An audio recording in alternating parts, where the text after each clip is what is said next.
tattım. Sen bir öylesiydi. Öylesiydi satılan. Ben үйден чеккен pizza самсаны ысқысырамын. Соны заказ болып таратасың. Не істейсің? Сөйтіп те ақша табуға болады ғой. Басқа не істейсің? Öylesiydi аласың, мапайт аласың, мапайт аласың. Yerdir таратып жүр ғой. O'sha yerda? Iya.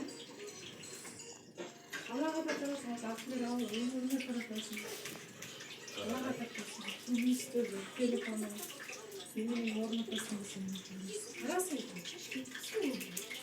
Ben çikken sen doktora yerine zakaz etsin.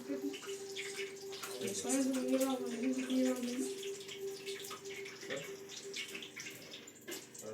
Normal.